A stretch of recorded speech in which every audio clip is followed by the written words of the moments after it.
And we're back for our UFC 319 best bets here on the channel this Saturday. Dricus du Plessis versus Khamzat Chimaev in the main event. Cannot wait. We've got our 5 best bets for this card. Real quick, before we get into the best bets, there have been some new fights announced. Well, the first of which was the other Ultimate Fighter fight in the welterweight division. I'm going to go with Daniil Donchenko to win that fight.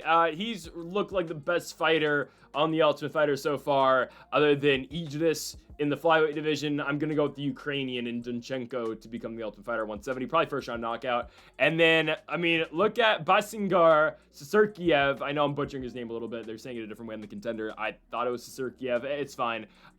He's getting a fight already, 4 days notice after winning on the contender series here. He's against Eric Nolan. He's knocking Eric Nolan out in the first round. You can probably take that one to the bank. Eric Nolan wins one fight to become the Cage Fury FC champion, and now he's in the UFC on 4 days notice against Sasurkiev, who's been trying to turn it around quickly. That's not going to go well for Eric Nolan. So I'm going to go with Basingar to win that fight. Anyways, before we get into the video, folks, make sure to hit that subscribe button down below for some more UFC, PFL, and MMA content here on the channel. We do have our PFL World Tournament Finals predictions up on the channel. Gadzhir Badnov, Alfie Davis in the main event in the lightweight division. That is linked in the description down below. Let's get on to the first of our 5 best bets, kicking things off with our, Greedo plays main channel, MLB best bets, college football coming in like 4 days. Okay, first best bet of the video. Let's go to our first money line. I'm taking Edson Jr. Barbosa to beat Dakar Close. I don't get the dialogue around Close in this fight. I don't know why people are taking him. Dakar Close has never been a high-level guy. He's always gotten fights at a level of an Edson Barbosa, and he's failed. I get it. Edson Barbosa got dominated by Leron Murphy. He did. But you get Barbosa coming back up to 155 pounds, which I think at this point in Barbosa's career is okay. He doesn't have to cut down to 145 pounds anymore at 39 years of age. We know Edson Barbosa is not going to be some, title challenger or a contender anymore at this point of his career as well. And also, Dakar Close is 37. It's not like he's really young. He's an up-and-coming guy that can beat Barbosa. Sure, octagon-wise, he's younger than Barbosa, right? Dakar Close has as many fights as Barbosa has losses in the UFC. And that's not to say Barbosa's got a crap ton of losses. He's 18 wins on top of that. He's 18-12 in the UFC. Dakar Close is 9-3, resulting in Dakar Close's 12 total fights. But Dakar Close lost to Joel Alvarez in his last fight, which was expected, obviously. Won 4 in a row prior to that, but beat Brandon Jenkins, who's not a UFC caliber guy. Rafa Garcia, Joe Solecki, he slammed him, knocked him out, and then Joaquim Silva by unanimous decision.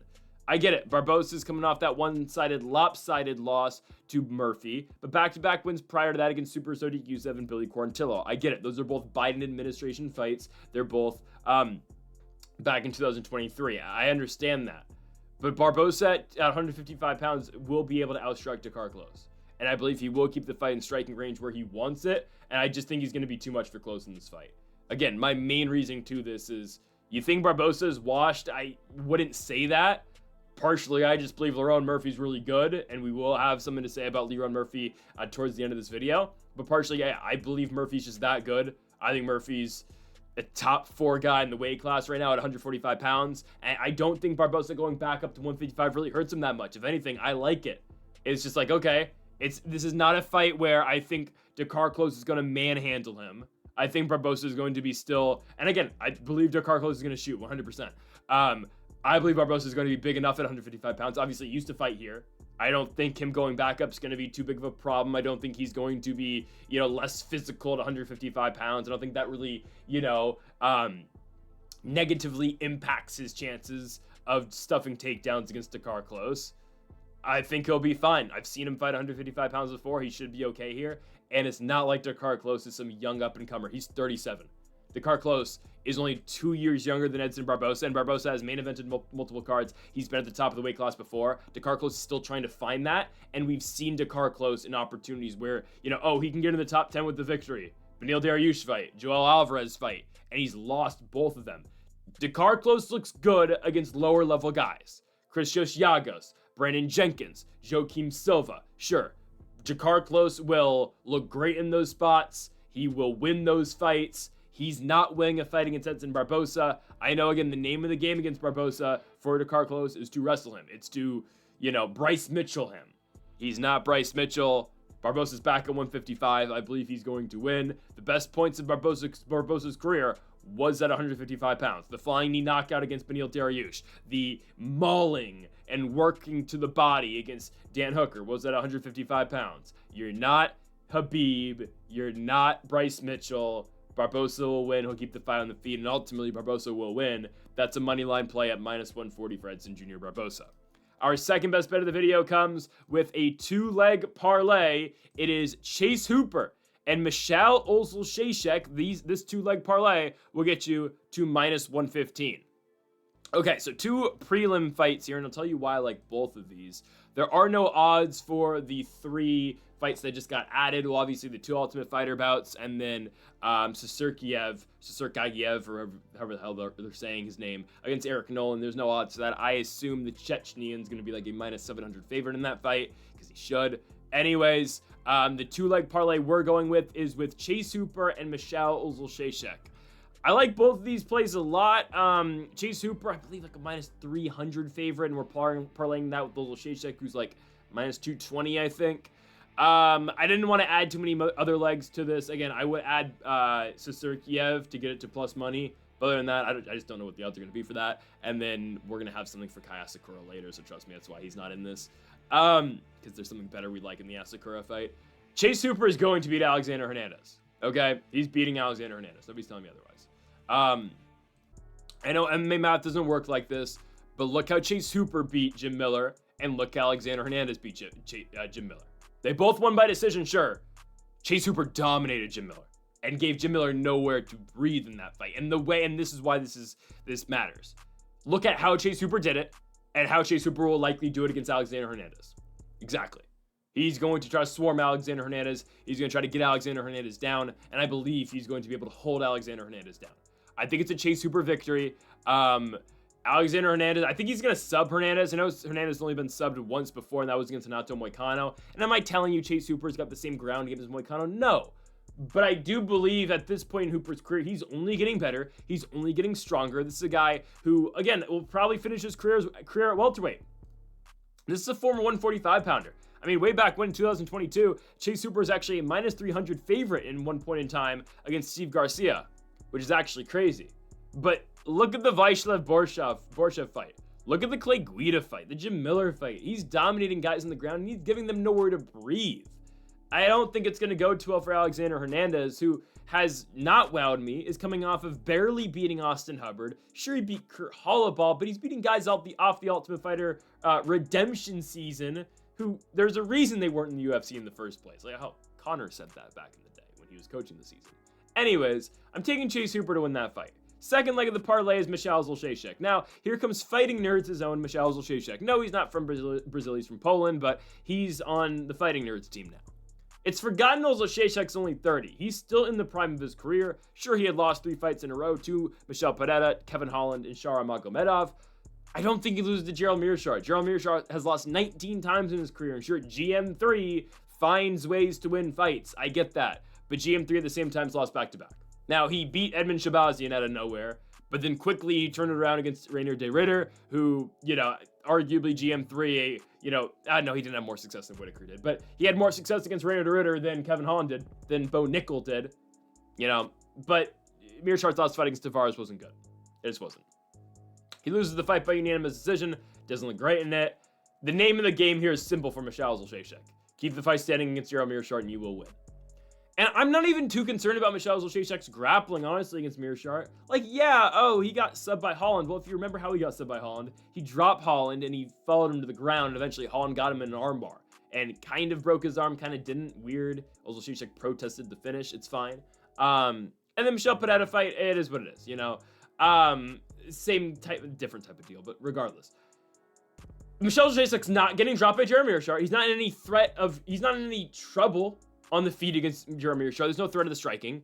And I think he's learned his lesson from the Holland fight, where he knocks Holland down really early, less than a minute into the fight, and then, he ends up getting subbed. That's not happening against GM3. It's not. He's not going to follow GM3 to the ground. He's going to make Jeremy Meerschaert fight his game, and again, Ozleshashek will pick his shots once he drops Meerschaert, which I believe he is going to do in the first round.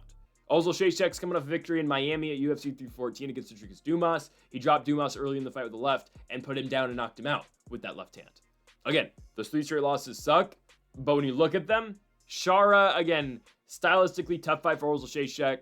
Ozil Shayshek's not going to wrestle, at least offensively. He's going to have to defensively wrestle in this fight, but he's not going to shoot on Shara for the most part. It's going to be a stand-up fight, and Shara obviously out-kickboxed him. Holland, Michel Pineda, it is what it is. He's now losing to GM3, especially a Jared Mearshart who is coming off back-to-back losses, and a Jared Mearshart who's 37 years of age. And I do buy in a little bit to the point that, okay, Ozil Shayshek's fighting at Fighting Nerds now. These guys don't lose, really. I mean, Pratis, I guess, his last fight, but these guys are on a run right now. He's got great sparring partners, obviously. Caio Borralho is one of his main guys he's training with for this fight. I mean, again, who better to train for a wrestler and grappler than Caio Borralho?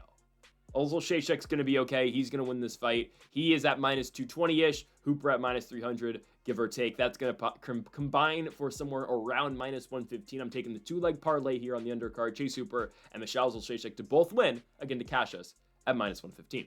Let's move on to our third best bet of the video. Let's go to a over-under for the first fight of the main card. Tim Elliott, Asakura in the flyweight division. I think this is so easy. I think it is. This is easy money. And I'm so surprised at plus 120. I thought about going Asakura by finish. I like this even better. Because if Tim Elliott somehow subs Asakura, we're there too. I don't think that's going to happen. But I'll tell you what the double-edged sword, is that the expression, I think? I'll tell you the double-edged sword on this one, all right? Asakura, I think, is going to knock out Tim Elliott in the first round. I think he's going to. Tim Elliott's not going to be able to hang with Asakura. Yes, Asakura lost to Pantoja. Oh, he got subbed by Pantoja. Okay.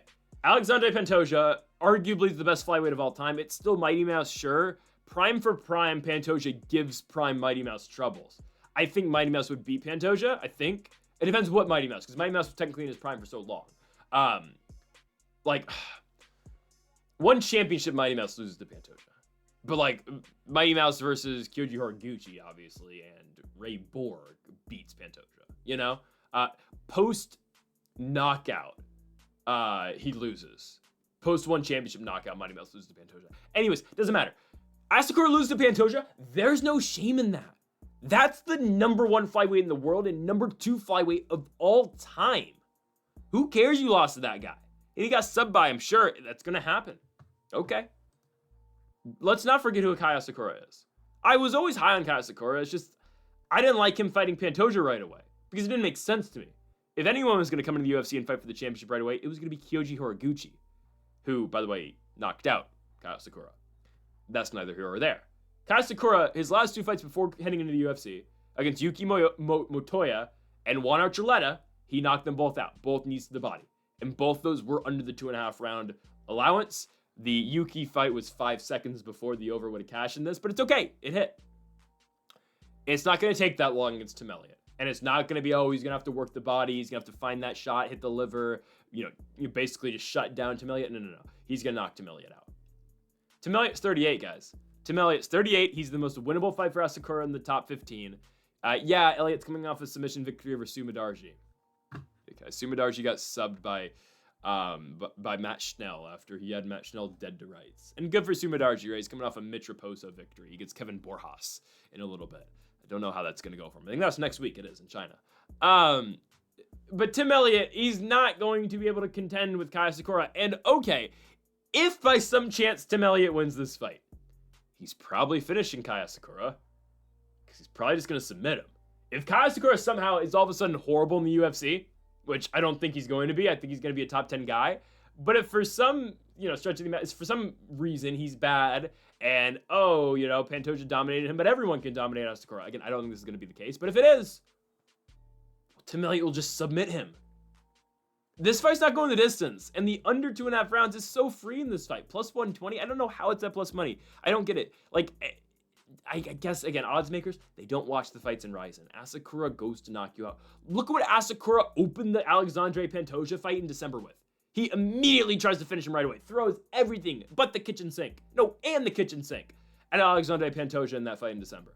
He's going to try to put Chimaev's lights out early, especially because of how he lost to Pantoja. He's trying to regain the support and just all around the fan backing and the promotional backing as well.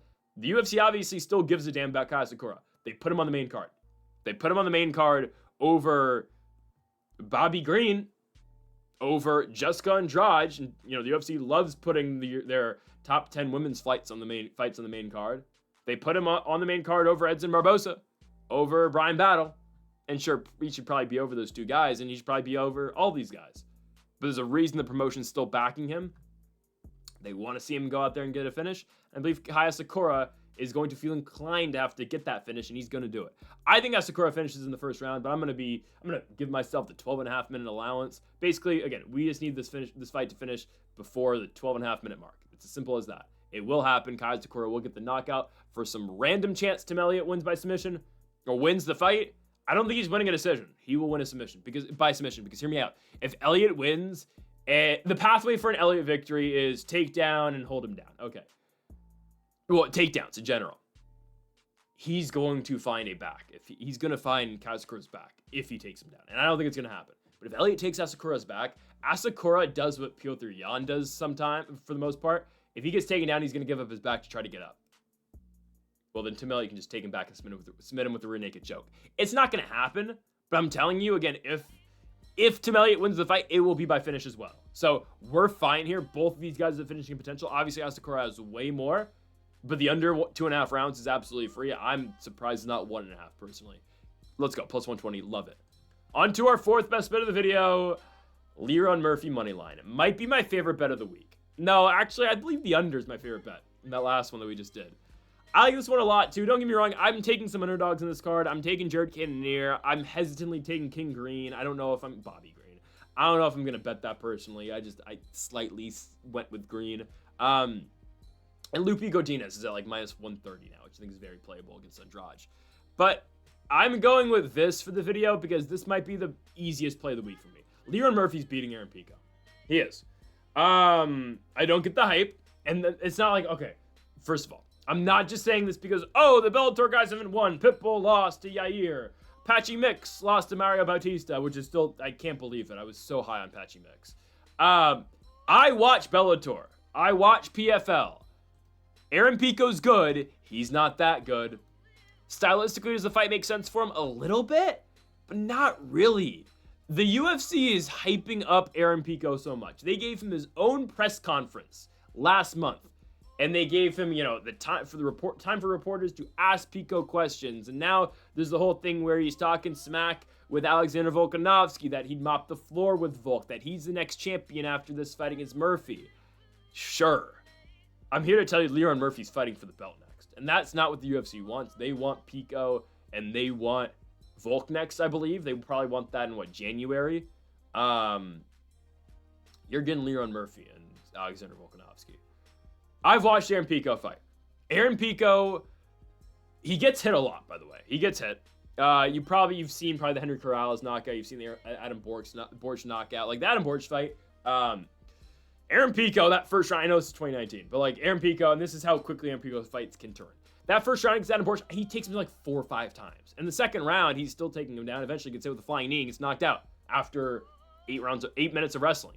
Now, he's not going to be able just to shoot and continuously take Leron Murphy down, okay? Murphy's got good enough takedown defense. Murphy can take you down in his own right. He's obviously not going to try to take down Aaron Pico, but he's going to keep the fight standing. I firmly believe that. Leron Murphy's good enough defensively. Aaron Pico's not going to be able just to have his way. We are completely fine with Murphy here. And, okay, my other point. Aaron Pico is not like he's the Bellator champion, like Patchy Mix, like Patricio Pitbull. His best win is Leandro Higo. And that was in 2018. Higo, honestly, had 22 fights going into that one. But Higo's much better now than he was back then, right? Like, that's pre-James Gallagher victory for Higo. Obviously, just lost to Marcelo Alves in PFL, which is really weird. But anyways, because I thought Higo's going to win that tournament, but that's neither here or there. That's Pico's best victory, is Leandro Higo. He's coming off a win over Henry Corrales, where he avenged his first or second loss, where he knocks out Corrales on the PFL versus Bellator card. I mean, the guy's coming off, he beat Pedro Carvalho. Oh, wow. Like, dude, like, I will always remember Pedro Carvalho when they did the Grand Prix and they kind of let the fighters matchmake who they wanted to fight and they brought everyone out. Patricio Pitbull comes out for the Grand Prix and Carvalho's in the bracket. Pitbull gets on the mic, and this is what I will always remember Carvalho for.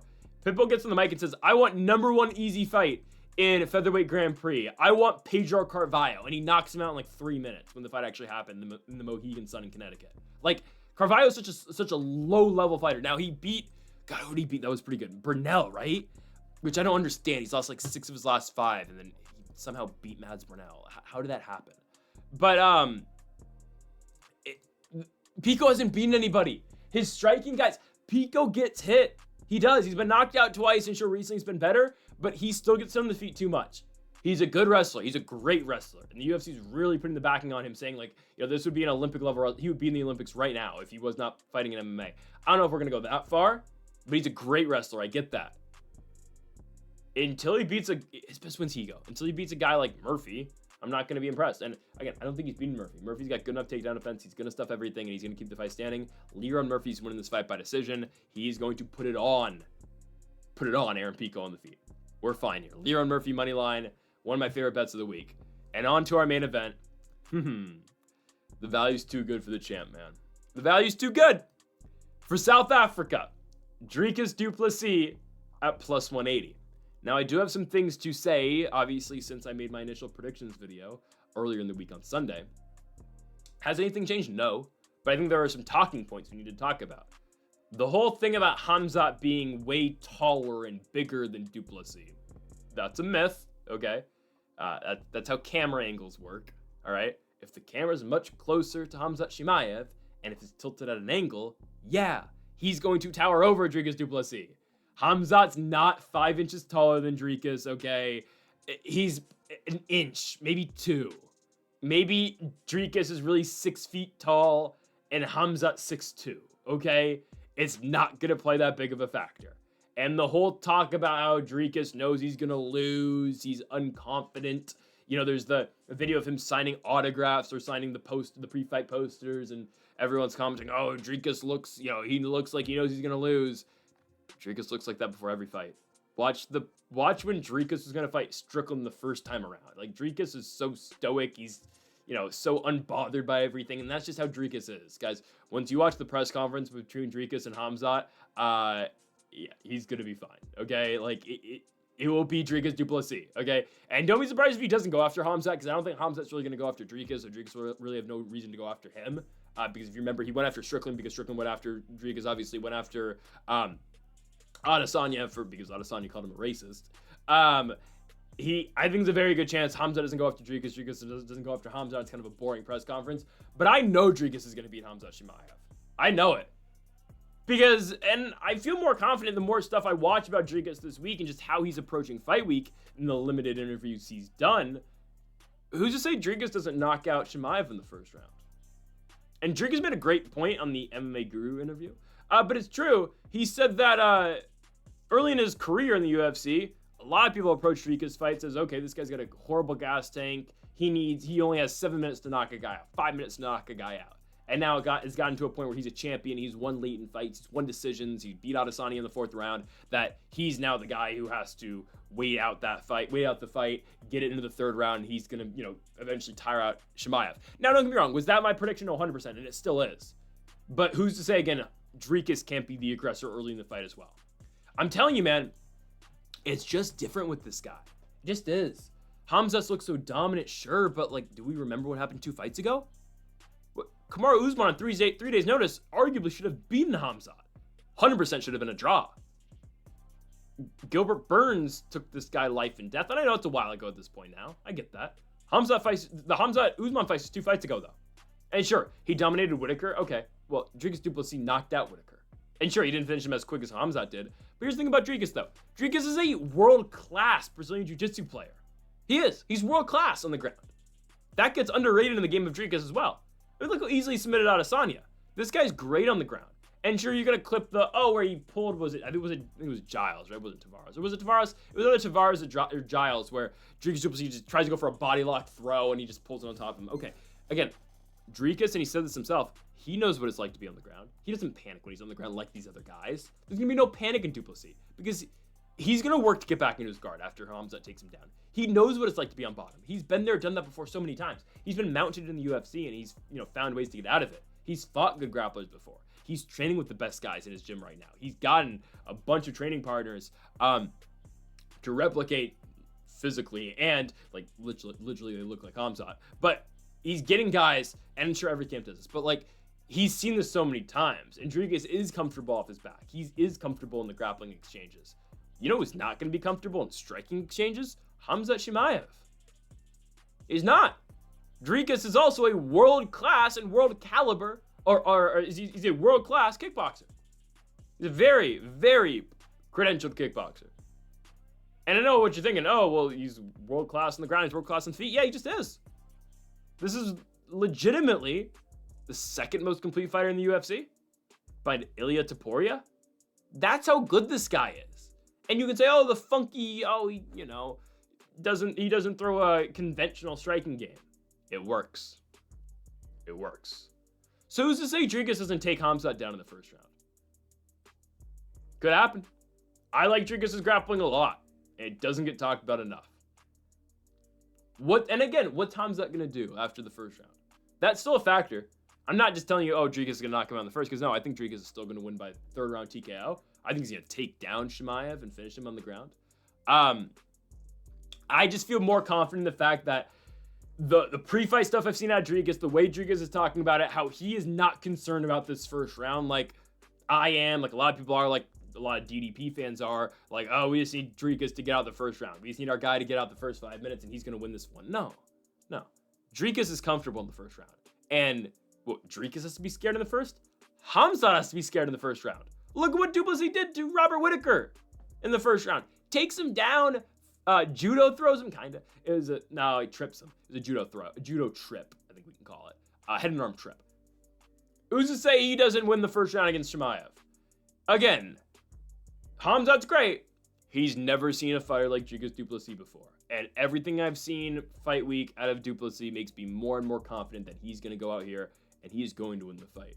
Give me Dricus Duplessis to beat Khamzat Chimaev. I think he's going to win by third round TKO, but the money line's great for us, right? We don't have to pick a finish or whatnot. Dricus Duplessis plus 180. He will still get better as the fight goes on, but at the same time, he's going to get off to a hot start. Just you watch, man. Dricus Duplessis wins. He establishes himself as the #1 pound-for-pound fighter in the world, and he establishes himself as a top 10 fighter of all time after a victory against Khamzat Chimaev this Saturday night in Chicago, Illinois. So, folks, thank you all for watching our UFC 319 Best Bets. If you haven't yet, though, make sure that subscribe button down below for more. Make sure to leave a like if you did enjoy the video. Make sure to comment if you did disagree with any of the picks. We'll be back again for more UFC predictions next week and PFL as well. UFC Shanghai, China next week. Johnny Walker, Ming Young, Zhang, Aljamain, Sterling, Brian Ortega. Make sure to go check out those videos next week. Folks, thank you all for watching, and Mamba forever.